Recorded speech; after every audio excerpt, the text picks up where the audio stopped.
Hello जय हिंद, नमस्कार। आपका बहुत बहुत स्वागत है त्रिशूल डिफेंस एकेडमी की इस फाउंडेशन बैच वाली वीडियो में। तो आपका क्या चल रहा है भाई? सब बढ़िया चल रहा है? कैसे मतलब आप लोगों के 10th के एग्जाम कंप्लीट हुए होंगे या फिर 11th के एग्जाम अभी तुरंत जस्ट कंप्लीट होने वाले होंगे। आप लोग आगे देख रहे होंगे फ्यूचर के लिए। तो भाई देखो, हमेशा दो बैचेस बनाई जाती हैं, एक फाउंडेशन होता है और एक टारगेट होता है। जहां पे रिस्क होता है ना, उसको हम टारगेट बैच बोलते हैं भाई। वहां आप मेहनत करेंगे, वहां पे आपके पास एक प्रोबेबिलिटी होगी सक्सेस होने की। वहां पे आपके पास वो चांस है कि आप खुद को बिल्ड कर सकते। इसी बैच के लिए मैं अब आपका बहुत बहुत स्वागत कर रहा हूँ। ठीक है, अब हम फिजिक्स के साथ स्टार्ट करेंगे। आपको कुछ बेसिक फंडामेंटल, बस फिजिक्स का बेसिक बताया जाएगा कैसे होता है। आज बेसिक इंट्रोडक्शन होगा कि बस पढ़ाया कैसे जाता है, कैसे चीजें होती है, कैसे फिजिक्स फील होता है। ठीक है, चलिए देखते हैं। तो आपका बहुत बहुत स्वागत। आज हम लोग चैप्टर पढ़ेंगे न्यूटन लॉ ऑफ मोशन, जो बहुत इंपॉर्टेंट है, not just for exams but for the building the concept of physics. ठीक है भाई, चलो देखो।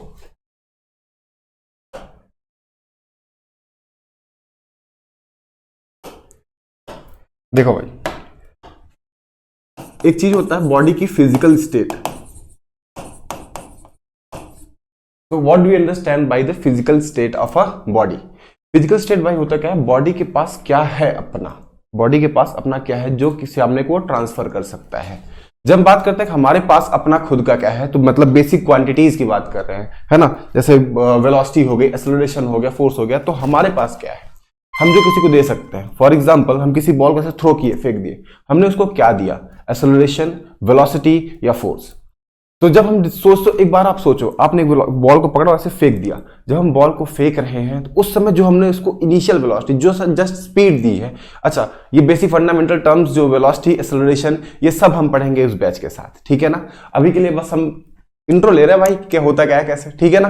तो जब हम एक बॉल को फेंकते हैं, उस समय ने जो उसको स्पीड दी, बॉल बस वो उस समय के लिए हमसे वो स्पीड लेता है। उसके बाद अर्थ के एटमॉस्फेयर में वो अलग एक्सेलरेशन लेके चल रहा होता है जो उसको नीचे खींचता है। अगर सोचो हम उसको अपनी स्पीड दे दिए होते और उसके साथ एक्सेलरेशन दे दिए होते, तो उसकी स्पीड कंटिन्यूअस बढ़ती रहती।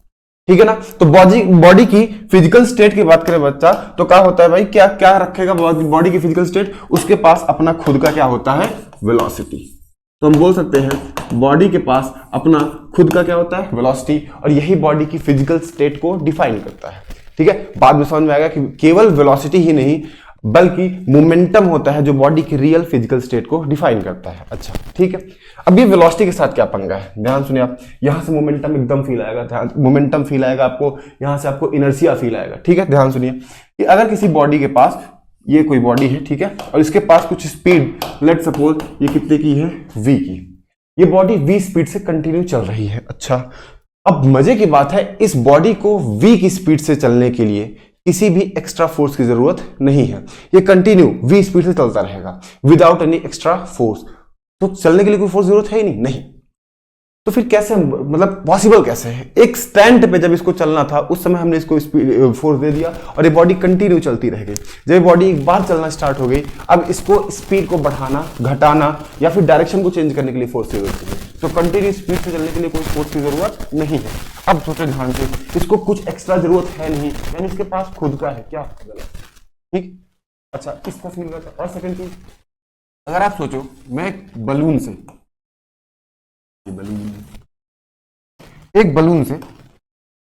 आगे वाला, एक बलून से मैं कोई एक ड्रॉप ऐसे ड्रॉप करूं, ठीक है। अब बलून लेट सपोज उस समय जा रहा था 40 की स्पीड से। तो भी जब आप देखोगे तो ये स्टोन ड्रॉप हुआ है, ये सीधे नीचे नहीं गिरता है। ये गिरता कैसे है भाई?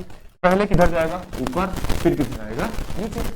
ठीक है ना। तो पहले ऊपर गया, फिर किधर आया? नीचे। क्यों? क्योंकि हमने इसको अपनी स्पीड दे दी। हम ऊपर जा रहे थे 40 से, हमने कहा भाई तुम्हारे पास भी स्पीड है, कितने का? 40 मीटर पर सेकंड का। ठीक है ना। तो जब 40 से ऊपर चलने लगा तो भाई इसके बाद क्यों नहीं गया? क्योंकि अब इसके साथ बलून नहीं लगा।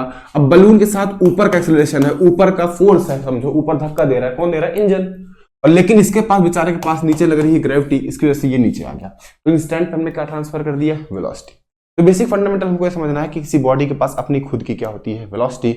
और उस वेलोसिटी में रहने के लिए उसको कोई भी एक्स्ट्रा फोर्स की जरूरत नहीं है। तो भाई ये कैसे चल रहा है? 40 मीटर पर सेकंड का एक्स्ट्रा फोर्स नहीं लग रहा है। बात ऐसी, नेट फोर्स देखूंगा, अगर ऊपर 40 की स्पीड जा रहा है तो जितना इसको इंजन ऊपर धक्का दे रहा होगा उतना ही ग्रेविटी नीचे, तो टोटल फोर्स 0 ही आ रहा होगा। समझ आ रही बात ना? इधर ग्रेविटी खत्म कर दो, तब इंजन की जरूरत नहीं है, तब 40 चलता रहेगा। ठीक है भाई, तो देखो अब ये होता है। अब हम बात करते हैं अपने पॉइंट्स पे। ठीक है भाई,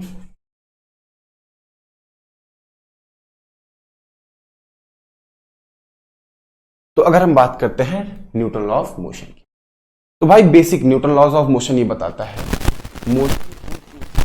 पहली लॉ ये बताता है मोशन हो क्यों रहा, सेकंड लॉ बताता है कैसे होना है, क्या करना है, थर्ड लॉ बताता है अगर ऐसा हुआ तो क्या होगा। तो बेसिकली फर्स्ट लॉ बात करेगा किसी बॉडी पे कोई फोर्स ना लगाएं तो क्या होने वाला है। सेकंड लॉ बात कर लेगा कि मतलब आप समझ रहे हैं कि एकदम पूरी स्टोरी बता रखी है मोशन की इन्होंने, न्यूटन ने।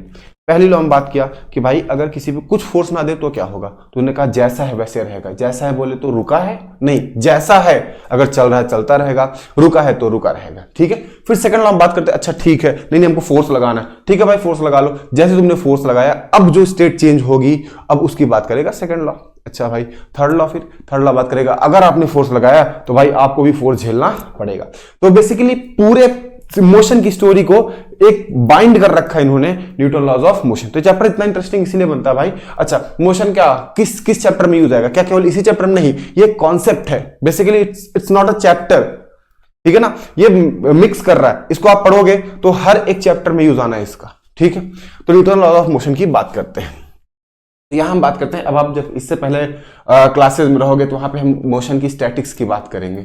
रुका हुआ मतलब समझ आ रही बात ना, कि स्टैटिक्स बोले तो कि आप ये मत समझो कि स्टैटिक्स मतलब रुका हुआ, स्टैटिक्स मतलब ये होगा कि बस हम उसके बेसिक पॉइंट्स की बात कर लेंगे। ठीक है ना, लाइक वेलोसिटी होती है, एक्सेलरेशन होता है, क्यों होता है ये रीजन होते हैं, और डायनेमिक्स मतलब होता है रीजन, वो हम इस चैप्टर में पढ़ते हैं। तो अभी इतना डिटेल में ना जाके हम बस इंट्रो लेते हैं कि भाई सही में होता क्या है। ठीक है ना, तो देखो जब हम बात करते हैं डायनेमिक्स ऑफ मोशन, तो the study of motion of an object while studying its causes मतलब उसके रीजंस की बात कर रहे हैं। जब हम उसके रीजंस की बात कर रहे हैं तो हम किस चैप्टर में पढ़ेंगे, न्यूटन लॉज ऑफ मोशन में। ठीक है, अब देखिए फिर हाँ अब आता है फोर्स। ध्यान सुनो भाई, फोर्स से पहले हमको एक वर्ड समझना चाहिए, इनर्शिया। What is inertia? अब सुनो भाई, हमने कहा था कि किसी भी बॉडी के पास अपनी खुद की क्या है, फिजिकल स्टेट। ठीक है ना, फिजिकल स्टेट को हम लोगों ने किससे समझा था, वेलोसिटी v से। ठीक है ना, किससे समझा था, वेलोसिटी v से। अगर वेलोसिटी v से हमने समझा था तो भाई क्या है, इस वेलोसिटी में रहने के लिए कोई भी एक्स्ट्रा फोर्स की नेट फोर्स की जरूरत नहीं है। टोटल फोर्स कितना लगेगा, 0। और अगर टोटल फोर्स 0 लग रहा है तो ध्यान से सुनो, जैसे ही, अब मजे की बात है कि a body wants to stay in its physical state। अब देखना खूबसूरती से बात सुनो, अब फिजिकल स्टेट को हमने बोला भाई कि ये तो वेलोसिटी है, और अगर वेलोसिटी है तो वेलोसिटी कैसी हो सकती है, कांस्टेंट वाली। अच्छा कांस्टेंट मतलब क्या, जीरो नहीं हो सकता, जीरो मतलब जीरो, अगर एक बार जीरो तो परमानेंट जीरो रहे, तो या तो भैया जीरो रहे या तो कांस्टेंट रहे। अच्छा कांस्टेंट मतलब क्या है, जीरो मतलब किस पे रहेगा, वो रेस्ट पे। कांस्टेंट मतलब कि वो कांस्टेंट मोशन से चल रहा हो, उसकी स्पीड सेम हो, डायरेक्शन सेम हो, सब कुछ कांस्टेंट चल रहा हो। इन सब में रहने के लिए कोई भी एक्स्ट्रा फोर्स की रिक्वायरमेंट नहीं होती। अच्छा जैसे ये हुआ, कोई भी एक्स्ट्रा फोर्स की रिक्वायरमेंट नहीं है हमारे पास, तो हमने कहा कि भाई ठीक है, अब कोई भी पार्टिकल इसी अपनी फिजिकल स्टेट में रहने की कोशिश करेगा। जैसे ही तुमने फोर्स लगाया, इसकी फिजिकल स्टेट को तुम चेंज करना चाहोगे, और जैसे तुमने चेंज करना चाहा तुरंत बॉडी इसका अपोज करेगी, और इस प्रॉपर्टी को क्या बोलते हैं, इनर्शिया। ठीक है ना, क्या बोलते हैं, इनर्शिया। तो इनर्शिया की बात करें तो बस पॉइंट्स, बस इस पे हम लोग बाद में डिस्कशन लेटर ऑन बहुत अच्छे से कर लेंगे। ठीक है, इनर्शिया की बात करें कि बॉडी अपने में होने वाले फिजिकल स्टेट के चेंज का अपोज करती है, और इस प्रॉपर्टी को इनर्शिया कहते हैं। और इनर्शिया मतलब कैसे, फिजिकल स्टेट कौन कौन सी, रेस्ट पे, कांस्टेंट स्पीड से, कांस्टेंट डायरेक्शन से। तो बेसिकली इनर्शिया भी 3 टाइप के हुआ, रेस्ट का, कांस्टेंट स्पीड वाला और कांस्टेंट डायरेक्शन वाला, कि तीनों में रहना चाह रहा है। ठीक है ना, तो अगर हम बात करते हैं इनर्शिया की, तो ये हो सकता है भाई कि अपोजिशन ऑफ, या फिर ऐसे लिखे बढ़िया, ज्यादा अच्छा सुंदर सा, body opposes the change in its physical state, physical state. देखो भाई 9th वाली डेफिनेशन नहीं लिखा सकते ना भाई कि बस चल रही है बेसिक, वो तो बच्चों वाली हो गया, अब आप बड़े हो रखे हैं तो थोड़े टर्म समझने होते हैं, है ना। तो फिजिकल स्टेट में अपोज करती है और इस property, this property is inertia, this property is inertia, और ये प्रॉपर्टी इनर्शिया है। अब सुनो कितने टाइप इनर्शिया हो सकते हैं, तो भाई जितने टाइप की फिजिकल स्टेट हो सकती है, सिंपल सी बात है। तो अपने पास इनर्शिया की अगर टाइप की बात कर लें तो जितने टाइप का फिजिकल स्टेट का चेंज हो सकता है, तो बेसिकली पहले किसका हो सकता है, रेस्ट का, ठीक है, और फिर किसका हो सकता है, कांस्टेंट स्पीड का, क्या इसमें भी चलने के लिए कोई फोर्स की जरूरत है ना, कांस्टेंट डायरेक्शन का, बिल्कुल भाई, समझ आ रही बात भाई। तो इन पे रहने के लिए कोई भी बॉडी को एक्स्ट्रा फोर्स की जरूरत नहीं, और जैसे ही आपने फोर्स लगाया बॉडी ने तुरंत अपोज किया, भाई हम जिसमें हैं उसी में रहेंगे, और इस प्रॉपर्टी को इनर्शिया का, ठीक। अब सुनो, अब आ जाओ भाई फोर्स की डिफिनीशन पे। तो जैसे कहा कि फोर्स क्या है भाई, तो force it is a basic definition है, इट इज पुश और पुल दैट चेंज और tends to change. What is tends to change, basically जब हम किसी बॉडी को, मान लो जैसे एक रॉड, ठीक है, ये मार्कर देख रहे हो, इसको मैं अगर खींचूं तो क्या मैंने इसके शेप को चेंज किया, क्या मैंने फिजिकल स्टेट को चेंज किया, क्या मैंने इसको मोशन में लाया, नहीं, सब सेम चल रहा है, तो क्या हमारा फोर्स लगा ही नहीं लगा, हमने इसको टेंड, हमने चाहा कि इसको मैं चेंज कर सकूं, संभावना आई, ठीक है भाई ना। तो इट इज पुश और पुल दैट चेंज और tends to change the state of a motion of a body. अब अच्छा, आप थोड़े स्मार्ट बनो, is it motion, no, is it, तो सही में क्या होगा, मोशन कहना सही रहेगा भाई, नहीं, तो क्या कहना सही रहेगा, मोशन या फिजिकल स्टेट कहना सही रहेगा, मोशन कहना सही रहेगा या फिजिकल स्टेट्स कहना सही रहेगा, बताइए आप, physical state.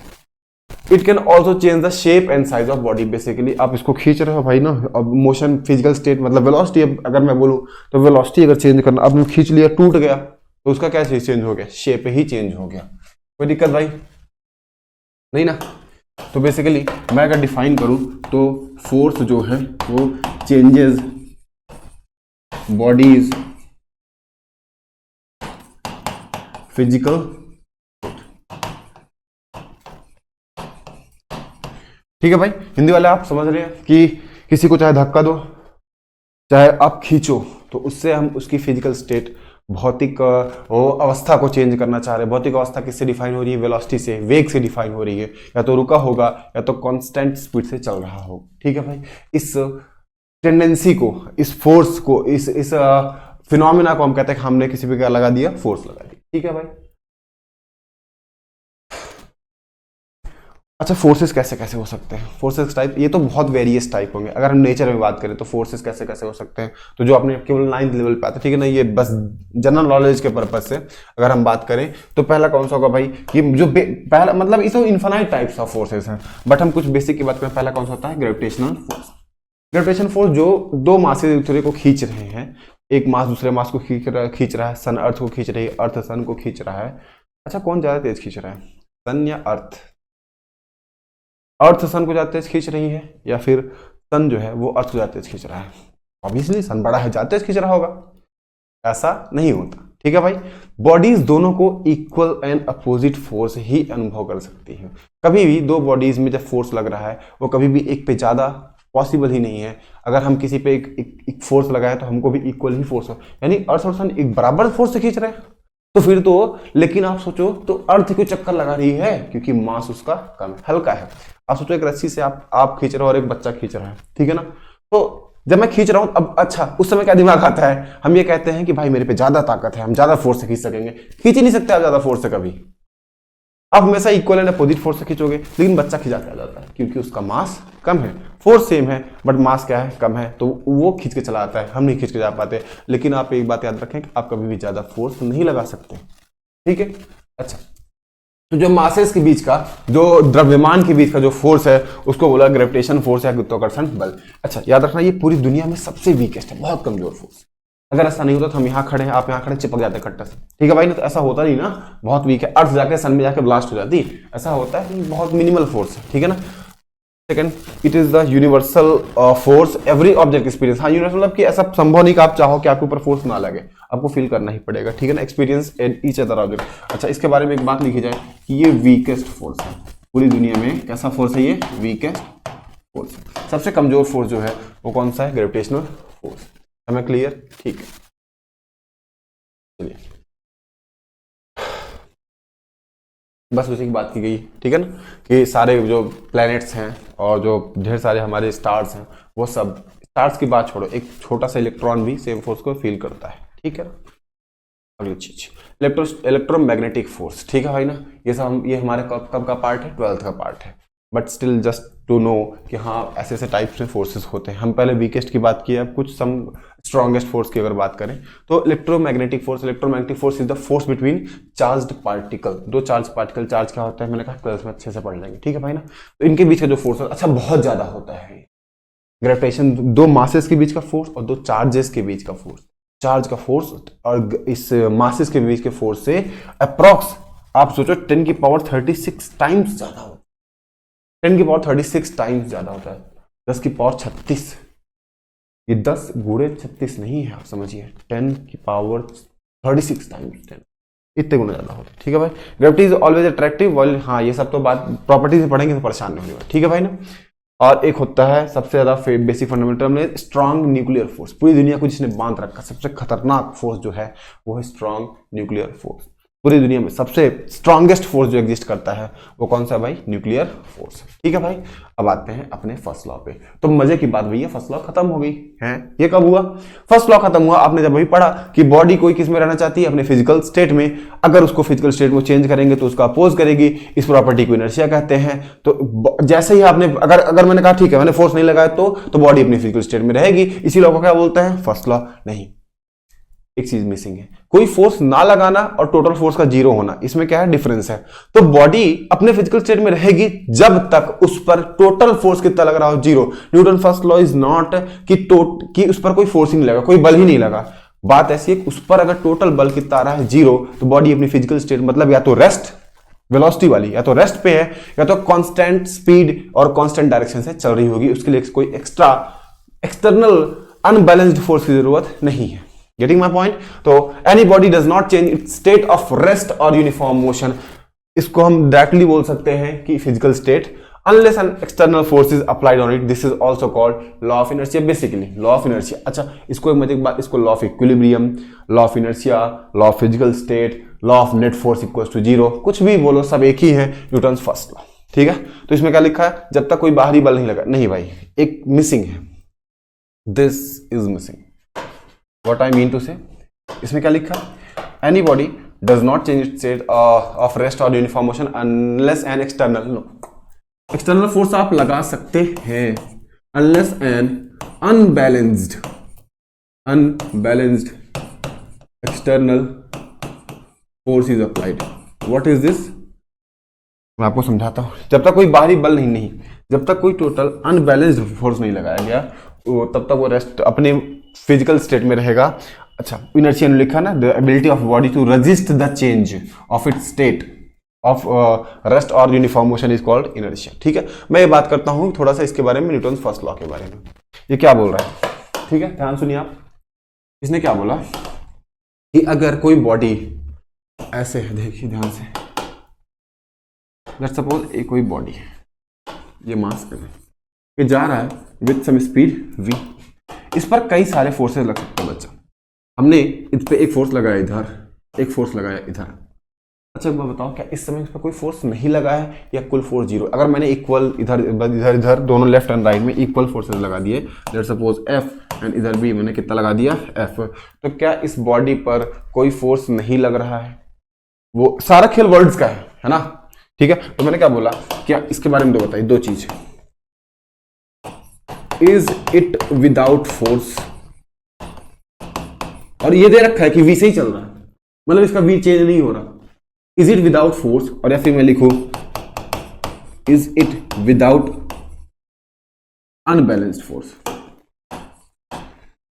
It is without unbalanced force. इसने क्या बोला कि इस पर कोई फोर्स ही नहीं लग रहा, और सेकंड क्या बोल रहा है कि इस पर जो फोर्स लग रहा है उसका टोटल जीरो और अनबैलेंस्ड, बैलेंस्ड है फोर्स, अनबैलेंस्ड नहीं है। तो हम क्या बोल सकते हैं, ये ट्रू है, नो, सो ये ट्रू है। तो क्या अभी ये अपने फिजिकल स्टेट में है? हाँ, ये किस में चल रहा है? कांस्टेंट स्पीड से। तो न्यूटन फर्स्ट लॉ क्या बोलता है, किसी बॉडी पर, सुनो अब मैं इसको बढ़िया प्यार से लिखता हूं कि if F total on a body, F total on a body, let me change the colour, if total on the body is 0, ठीक है भाई ना। अब ऑल इसमें वेक्टर्स वगैरह यूज होते हैं, आप जब क्लासेस में रहेंगे तब ज्यादा अच्छा समझ में आएगा, ठीक है। और स्टार्टिंग से हम पढ़ेंगे तब बढ़िया से फील आएगा। If total on a body is 0 then हम बोल सकते हैं कि body will be in its physical state. Getting my point? तो इसको अगर मैं थोड़ा सा न्यूमेरिकल फॉर्म में लिखूं भाई तो क्या आ जाएगा कि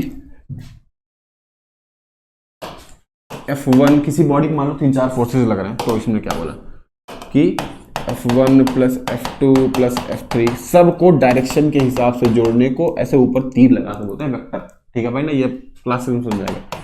अगर मान लो कितना आता है 0, ठीक है ना, तो ये बात करता है न्यूटन फर्स्ट लॉ। तो बॉडी किस पे रहेगी, फिजिकल स्टेट में। Getting my point?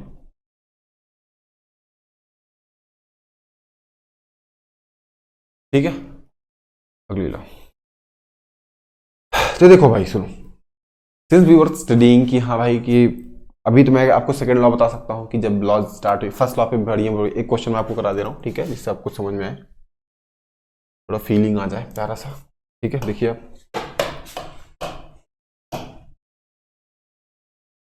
जैसे फॉर एग्जाम्पल बच्चा लोग ध्यान सुनो कि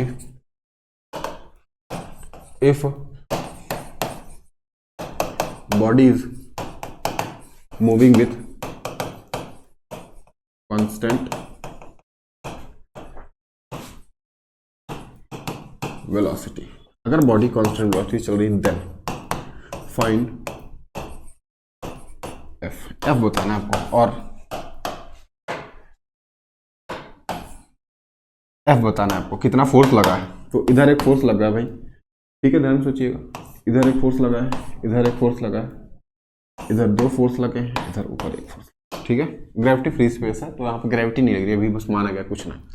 तो लेट्स सपोज इधर मान लो 20 न्यूटन लगा, इधर मान लो 20 न्यूटन लगा, इधर मान लो वाला 10 न्यूटन लगा, यहाँ मान लो 30, लेट्स सपोज 40 न्यूटन लगा। ये बहुत बेसिक है।